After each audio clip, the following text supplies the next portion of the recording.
കാറിൽ കടത്തുകയായിരുന്ന 43 ഗ്രാം MDMA-യുമായി 3 പേരെ police arrest ചെയ്തു. തിങ്കളാഴ്ച രാവിലെ 7:30 മഞ്ചേശ്വരം പാവൂരിൽ വെച്ചാണ് മാരക മയക്കുമരുന്ന് പിടികൂടിയത്. ദിസ് ന്യൂസ് സ്പോൺസർഡ് ബൈ ഗുണമേന്മയോട് കൂടിയ ഉൽപ്പന്നങ്ങൾ മിതമായ നിരക്കിൽ Sreekrishna hardwares MG road Kasaragod. Vidyanagar police station പരിധിയിലെ CA Muhammad Sahal, Ernakulam north Paravur police station പരിധിയിലെ അരുൺകുമാർ, വടകര പോലീസ് സ്റ്റേഷൻ പരിധിയിലെ അനൂഷ് എന്നിവരാണ് അറസ്റ്റിലായത്. മയക്കുമരുന്ന് കടത്താൻ ഉപയോഗിച്ച കാറും പോലീസ് കസ്റ്റഡിയിലെടുത്തു.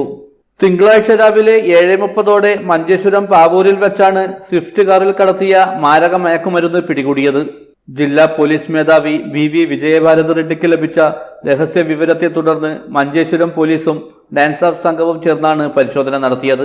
പരിശോധനയ്ക്കിടെയാണ് കാറിൽ നിന്ന് 43 ഗ്രാം MDMA കണ്ടെത്തിയത്. പ്രതികളെ അറസ്റ്റ് ചെയ്ത് കേസെടുത്തു. കൂടുതൽ അന്വേഷണം പുരോഗമിക്കുകയാണ്.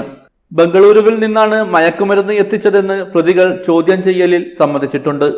പ്രതികളെ കോടതിയിൽ ഹാജരാക്കി റിമാൻഡ് ചെയ്യും. News bureau, Uppala.